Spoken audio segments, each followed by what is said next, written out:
Karena di wasit itu kita harus memutuskan dengan cepat ya, kejadian yang bahaya nggak ditiup, Iya. kasihan masa depan si atlet tersebut. Call atau keputusan yang di wilayah temannya diambil gitu. Nah, kita harus komunikasi di situ. Yang pasti kalau profesional itu dibayar. Banyak. Assalamualaikum warahmatullahi wabarakatuh. Selamat pagi, siang, sore, dan malam. Untuk teman-teman SDT Sport, saya Awan sebagai host, dan kita akan mengundang tamu spesial di hari ini, seorang guru, pelatih, dan wasit, dan orang yang berkecimpung di dunia bola basket. Kita perkenalkan Pak Iwan. Selamat, apa kabar Pak Iwan? Alhamdulillah, luar biasa, Allahu Akbar. Sehat ya Pak Iwan ya? Alhamdulillah. Oke. Pak Iwan, Ya. sekarang kegiatannya apa aja nih Pak? Kegiatannya ya ngajar. Ngajar. Kebetulan ngajar olahraga di sekolah di SMP ya. SMP Al Zahra Indonesia di Pamulang, dan ya sudah lumayan lama juga ya. Udah berapa lama jadi guru di sini Pak? Saya di sini dari 2005. 2005, sekarang usia sampai 19 tahun. Ya gitulah. 19 tahun ya. Tapi dari awal lulus di sini atau sebelumnya ada? Kalau ngajar sih mulai di sini. Mulai di sini ya. Betah berarti ya Pak? Insya Allah. Insya Allah. Sunatullah. Amin, amin. Nah, karena ada Pak Iwan di sini, Pak Iwan juga seorang wasit dan pelatih juga Pak Iwan ya. Betul. Jadi 3 job, ada Waduh. guru, wasit, sama pelatih. Ya, kalau misalkan Pak Iwan kan SMP ya. Betul. Tapi untuk melatih tuh spesifik SMP atau dari kayak anak usia berapa itu Pak Iwan? Saya waktu itu ngelatih SD dulu ya, dari SD, baru ke SMP. Baru ke SMP. Karena dulu di sini dari SD dulu kan, SMP-nya belum ada tuh. Begitu ada SMP-nya baru ngelatih SMP-nya. Oh, tapi sekarang masih ngurusin SD-nya juga atau SMP aja atau buat Enggak, khusus buat SMP aja. Buat SMP aja. Kalau di basket SMP tuh di Tangsel atau sekitarnya itu sering banyak kompetisi gak sih Pak Iwan? Kalau untuk Sekarang banyak banget. Banyak banget. Beda dengan di bawah tahun 2018-an masih sedikit ya. Ketika akademi sudah mulai banyak di Tangsel, luar biasa aktivitasnya. Untuk event udah lumayan banyak, bahkan event-event sekolah udah banyak banget. Tapi kalau sekolah ajarnya emang reguler buat partisipasi itu apa semua kompetisi yang open diambil atau emang dipilih atau apa ada kriteria setiap sedikit kompetisi gitu? Biasanya kalau dari sekolah sih kita biasanya punya jatah untuk bertanding keluar ya. Ikut event itu 2 kali. 2 kali. Dalam satu Betul. semester atau Dalam 1 tahun? Dalam 1 tahun. Dalam 1 Nah, tahun. di event kita juga punya event sendiri nih. Kalau dulu namanya Craziner, sekarang Alzin Fest namanya. Jin Fest. Nah, mulai kemarin Alzin Fest, kalau Craziner sendiri udah lama. Tapi Alzin Fest mulai tahun kemarin nih. Tapi nggak hanya basket atau basket aja? Ada mini soccer juga, jadi untuk yang penggemar mini soccer dan punya bakat mini soccer bisa join nanti di Alzin Fest, insya Allah di bulan November. Tapi untuk Kalian tanggalnya promo nih. belum. Nah, nanti mungkin akan diinfokan ya Pak Iwan untuk tanggalnya, Insya Allah. harinya. Jadi teman-teman yang mau join participate di kompetisi itu bisa nanti kontaknya nanti paling disertain ya. Itu Nomor di bawah ini. Oh, dari SMP. Tapi untuk karir pelatih dari kapan itu Pak Iwan? Kalau ngelatih udah lama ya, dari lulus SMA juga. Udah. Iya, lulus SMA, mulai kuliah, udah mulai ngelatih di Bogor dulu. Ngelatih di Bogor. Nah, kesini terusnya ya udah, karena bekerja di sini, kemudian ngelatih sekolah sendiri. Tapi kalau Bogor aslinya Pak Iwan atau? Asli saya di Bogor. Desa Sunda tuhnya? Ya, sapi. Oh, di Bogor dulu baru Betul. pindah ke sini. Yang 2005 itu masuk ke sini, langsung ajar di sini. Tapi kalau di Bogor juga kan biasanya basket kan, kalau zaman saya tuh masih ingat pernah ikut eskul basket Pak Iwan waktu SMP. Itu Dari Bogor juga? enggak, Oh, saya di kirain. Cilegon. Oh, Cilegon. Cilegon. Jadi 2000 Bukan Cigalon ya? Cilegon, Cilegon, Cilegon, Cirebon. Ya itu udah ring basket ya paling cuma ikut eskul doang. Tapi di Cilegon itu memang nggak kayak di kota-kota besar waktu itu, Pak Iwan. Jadi mungkin hanya beberapa kayak SMP negeri aja.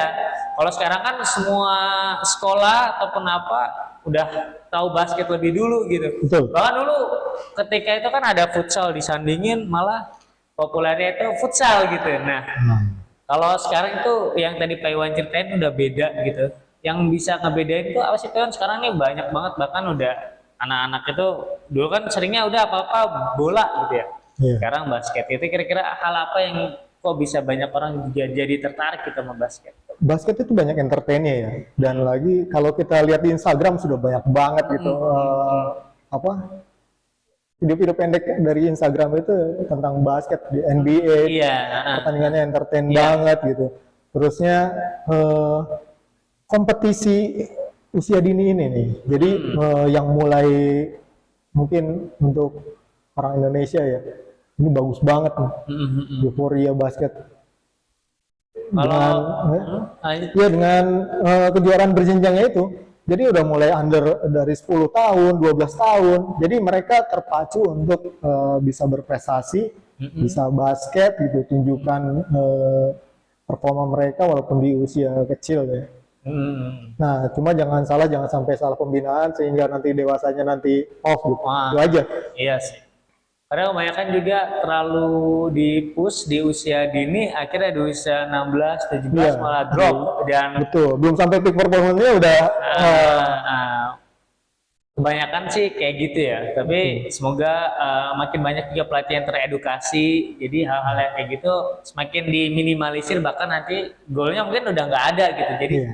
semuanya mungkin kurikulumnya sama, ya kan, sehingga apa proses pembinaannya berkelanjutan gitu. Ya. Nah, kalau di Tangsel tuh untuk kompetisi usia dini atau ya taruhlah usia 8 kan kalau soccer itu atau misalkan kategori olahraga yang lain mulai dari U8, 10, U12. Kalau Pak Iwan ngeliat daerah Tangsel nih, kira-kira kategori umur buat pembinaan usia dini itu udah banyakkah, masih sedikit atau bagaimana nih? Perlu ditambahin lagi nih biar istilahnya anak-anak itu biar dapat experience game-nya. Udah banyak sebenarnya. Udah banyak ya? Iya. Akademi, klub, itu udah banyak. Dan kemarin kita baru selesai juga ke Jurkot ya. Jurkot Oh, iya. Iya, ke Jurkot Tangsel di BSD. Nah, di situ ada KU10 mix, terusnya KU12 putra putri. Nah, itu udah waduh, Udah banyak ya partisipasi Betul. dari partisipannya Bang. klub-klub yang daerah Tangsel juga ikut gitu. Kalau dulu kan rata-rata yang mungkin baru SMP, SMA, kalau sekarang Betul. dari usia SD berarti kan itu. SD ya, ya U10, 12 kelas U10 berarti kelas 3, 4, Ya, 12 itu betul. 5, 6 ya. Kalau Pak Iwan ada ngelatih selain di sekolah, di klub atau emang fokus di sekolah dulu? Sekarang paling di sekolah ya. Sekolah dulu Sekolah ya. aja. Oh, udah capek juga. Betul. Satu minggu kadang buat keluarga juga ya. Iya. Nah, baru kalau misalkan yang di perwasitan gimana Pak Iwan? Kalau Di perwasitan, Tangsel. Tangsel juga lumayan bagus wasitnya. Artinya sekarang kita lagi pembinaan juga di Tangsel, cari bibit-bibit baru karena kita lagi proyeksi target untuk wasit nasional ya. Iya. Kita sudah ada 3 wasit nasional, 4 sebetulnya wasit nasional dari Tangsel. Cuma yang aktif sekarang 2, ya kita insya Allah akan cetak terus untuk yang muda-muda nih. Untuk saya mungkin mendorong mereka, memberikan motivasi bahwa di wasit pun bisa berprestasi juga. Karena wasit kan bisa ke nasional, dari nasional nanti bisa ke FIBA, FIBA bisa memimpin pertandingan internasional berarti kan. Nah itu dia.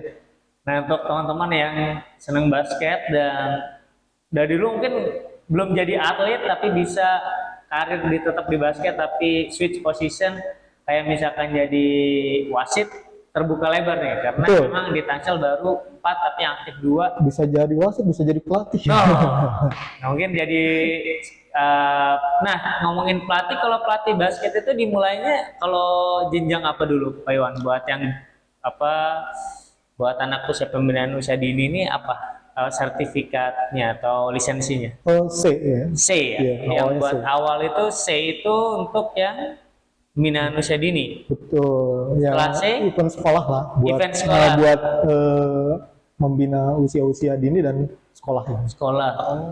Kalau nextnya apa Pak Iwan? B dan bisa A juga ya. B dan A.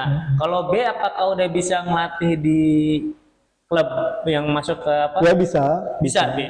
A udah kampus, udah yang profesional gitu. Profesional ya. Kalau event-event kayak yang di kan ada liga mahasiswa Ya, 5 ya. 5 ya, ada yang di usia SMA itu DBL. ya DBL itu apa perlu pelatih apa ada kualifikasi khusus harus B, A atau memang Enggak gimana? juga. Enggak juga ya Pak? Yang penting ada syarat untuk tim tersebut untuk bisa Lolos. ikut DBL. Oh gitu. Jadi tapi biasanya memang karena tapi kan atmosfernya udah itu kan hampir kayak semi profesional Iya, kali ya. Betul, Iwan? betul. Euforianya luar biasa. Nonton biayanya segala macam nah itu. Oh jadi teman-teman kalau yang tertarik jadi pelatih itu dimulai dari C, B dan A. Nah tadi Pak Iwan udah jelasin karakternya untuk C untuk apa, B apa dan A itu apa. Kalau wasit Pak Iwan? Wasit dari C juga. Dari C juga? B2, B1, A, nanti baru FIBA ya. Tapi kalau misalkan yang regional itu ada khusus lisensi ini atau C biasanya. C? Iya. Oh, kalau yang udah misal provinsi gitu, Bisa B2 B2, baru yang udah nasional atau C juga bisa. Kalau nasional B1 dan B1. A. Udah kalau A berarti udah antar negara udah oke gitu ya? Belum. Itu harus FIBA. Harus ini. Wow, Harus banyak. bagus lagi bahasa Inggrisnya ya, karena nanti tes fisik dan bahasa Inggris. Oh, Dan, jadi ada tes fisik, tes bahasa pokoknya untuk Inggris. pengetahuan dan teknologinya harus jalan ya. Kalau wasit itu karena di wasit itu kita harus memutuskan dengan cepat ya. Ketika kita melihat suatu kejadian kita harus tetap cepat call. Nah, Kita harus berpikir kejadiannya apa gitu. Nah itu yang harus nanti karena kalau momennya hilang kalau misalkan kita terlambat untuk meniup suatu kejadian itu momennya akan hilang. apalagi di basket kan cepat pertandingannya. Betul. Bahkan fast break ada beberapa peraturan yang memang kalau misalkan salah atau cepat jadi ganggu mainnya gitu ya. Tapi di basket peraturannya banyak. Banyak banget. Makanya kita cari terus nih di Tangsel untuk mencari wasit-wasit baru ya, yang kita akan bina untuk sampai ke tingkat nasional. Ya benar sih karena di basket pertandingannya cepat, selain itu peraturannya juga banyak, harus komunikatif sebagai wasit, bukan hanya ke partner wasit duanya, tapi nanti ada bagi wasit meja, kita harus hitung foulnya berapa, nah itu semuanya emang harus stakeholdernya luar biasa ya. Iya. Sekarang kita ya event itu semua harus pakai 3 wasit. 3 wasit ya. Walaupun kadang ada event yang 2 wasit. Apalagi kalau banyak juga komunitas yang minta 1 wasit. Itu untuk meminimalisir kesalahan atau juga wasit itu kan tugasnya ya memimpin pertandingan agar enak dilihat dan juga meminimalisir adanya cedera dari atlet tersebut. Jangan sampai kalau misalkan dia belum mencapai peak performanya, kalau kita wasit asal melihat kalau kejadian yang bahaya nggak ditiup, kasihan masa depan si atlet tersebut. Gitu. Jadi bukan kalau kita ngomongin kalau safety sih harusnya nggak ada no negotiate gitu ya. Kalau udah utama syarat utama gitu. Nah itu kalau misalkan sekarang mungkin banyak juga yang kayak fun game basket gitu. Nah kalau di Tangsel ini gimana Pak Iwan? Fun game banyak. Banyak ya? Iya, itu komunitas biasanya. Komunitas ya? Ya, kalau misalkan biasanya apa sih kalau mau main basket itu hal apa yang harus kita siapin sih Pak Iwan? Balik lagi ya, fisik kita. Fisik kita ya. Kita kalau mau main basket fisik kita Senin Kamis. betul. Ya itu fleksibilitas, daya tahan kita dalam bermain basket. Kalau kita jogging aja nggak pernah, terus setiap hari ngerokok atau nge-vape, paling main sebentar juga udah lemas gitu. Nah, ada juga yang kayak pakai sepatu tiba-tiba langsung ganti main ya. Betul, sap. Tingkat cederanya lebih tinggi biasanya. Betul, karena pemanasan itu penting kan, fleksibilitas. Dimana kita menyiapkan si otot-otot tersebut untuk siap dipakai bermain. Apalagi kalau kita memiliki endurance yang bagus dalam bermain. Percuma kita bagus, baru main sebentar udah minta ganti gitu. Quarter berikutnya habis nanti tim. Iya.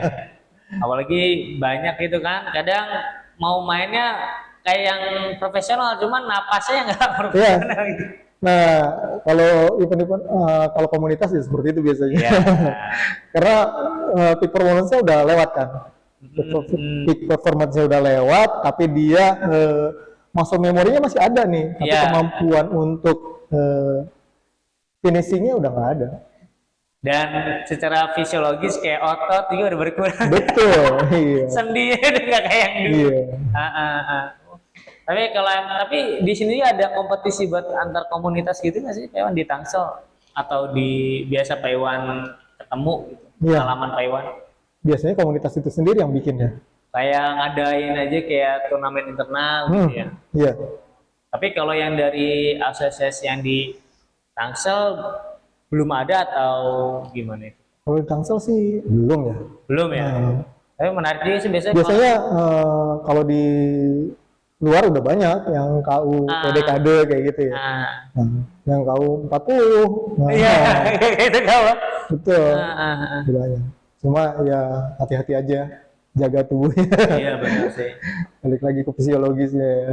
Otomatis usia udah semakin berumur, biasanya kadang suka lupa kalau misalnya atmosfer mainnya udah cepat, udah apa, ternyata nggak sesuai gitu, udah jarang latihan apalagi ya kan. Betul. Nah, ngomongin masih wasit lagi nih Pak Iwan, untuk wasit kan di situ di basket kan banyak ya, dari yang di dalam lapangan ada 2, ada satu lagi yang di meja, ada lain juga yang di belakangnya lagi.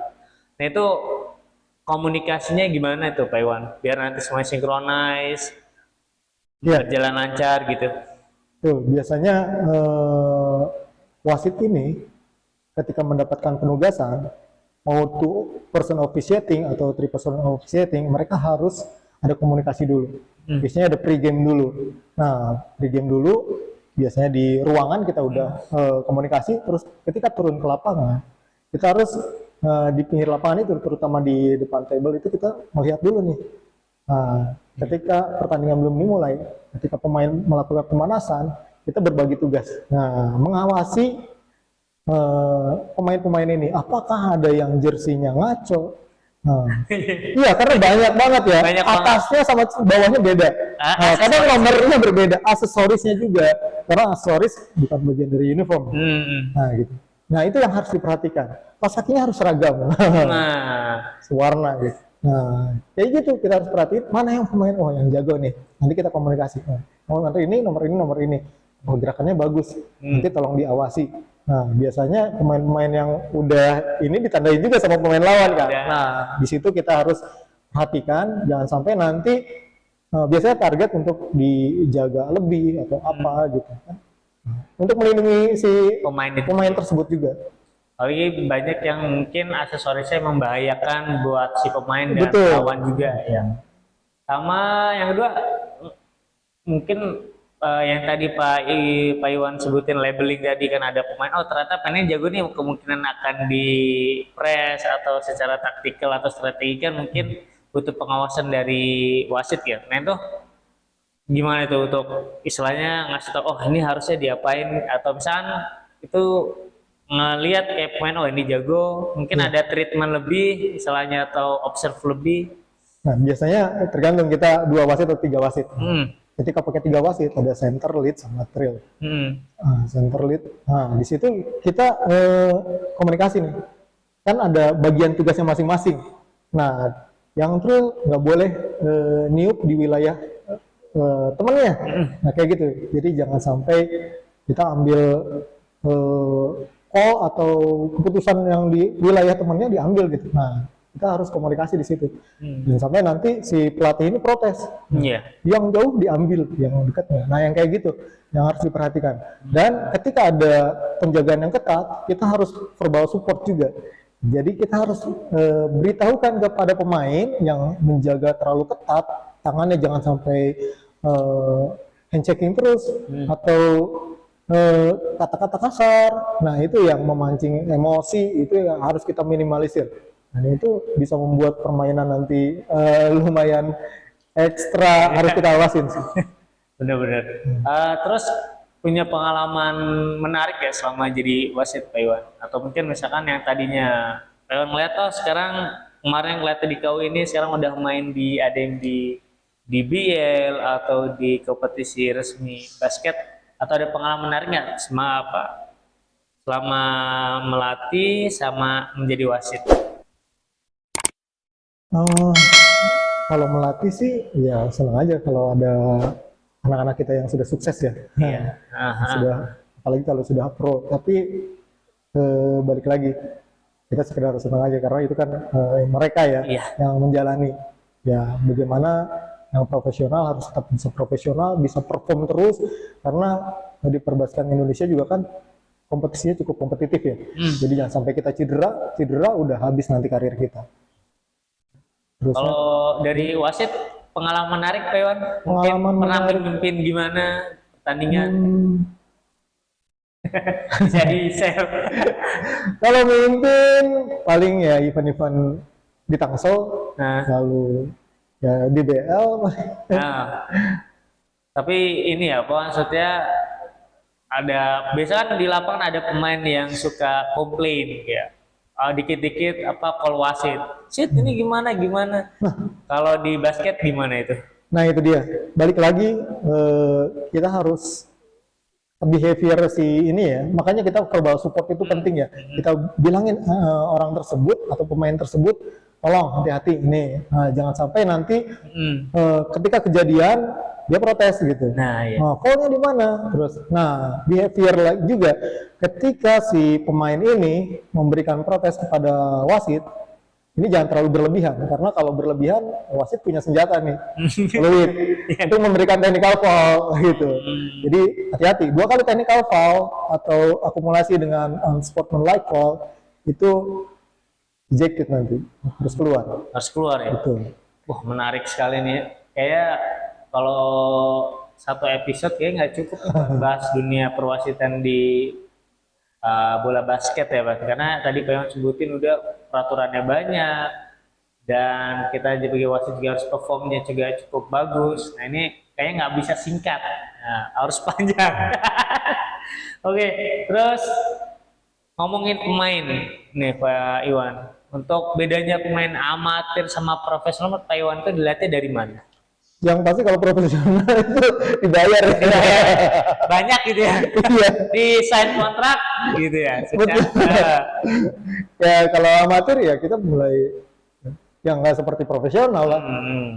Kalaupun dibayar ya tidak seperti profesional pastinya. Kalau misalkan secara performance gitu ya, mungkin atlet amatir kalau di dunia olahraga lain kan ada yang main, kalau bahasa kita itu kayak cabutan gitu. Kalau di dunia basket itu ada nggak seperti itu Pak? Kalau dunia basket, kalau dia eventnya sebetulnya melarang juga ya. Kalau klub itu ngambil, kalau klub pasti ya bisa aja jadi transaksi transfer gitu kan, bursa transfer pemain. Tetapi kalau untuk event-event resmi, kejuaraan KU kayak gitu nggak bisa. Nggak bisa ya? Nggak bisa. Karena apalagi kalau ikut event yang berjenjang ya, nanti ketahuan. Oh ini pemain ini. Dulu main di Jawa Barat, kenapa sekarang main di? Iya sih. Jadi tapi itu kesadaran pelatih juga ya Pak Iwan ya. Artinya jadi kan olahraga apapun itu tetap menjunjung tinggi sportsmanship tadi ya, saling respect baik ke pemain pelatih, wasit ataupun official tim lainnya juga ya kan. Oh iya, Pak Iwan juga sebagai measure juga ya untuk penanganan cedera olahraga ya. Insya Allah. Nah, kalau bisa biasanya saya dengar dari teman nih. Betul. Teman kemarin habis massage juga. Oh iya. Katanya pinggangnya sakit gitu. Oh. Habis overuse kebanyakan aktivitasnya. Tapi ngomongin massage cedera itu kan sesuatu hal yang dekat dengan olahraga ya Pak. Betul. Jangankan olahraga, kadang aktivitas kita juga kadang kita nggak sadar atau keseleo atau misalkan kita salah ngangkat pinggang kita atau bagian belakang kita yang kena. Nah, mungkin itu kajian yang cukup baik ya untuk nanti episode selanjutnya. Nanti mungkin kita bahas lain kali ya Pak Iwan. Ya, Dari siap, bisa. kacamata Pak Iwan sebagai measure di penanganan cedera olahraga. Mungkin itu aja kan, apa ada yang mau ditambahkan buat teman-teman selaku yang senang bola basket, baik mau jadi pelatih, baik mau jadi wasit ataupun jadi atlet?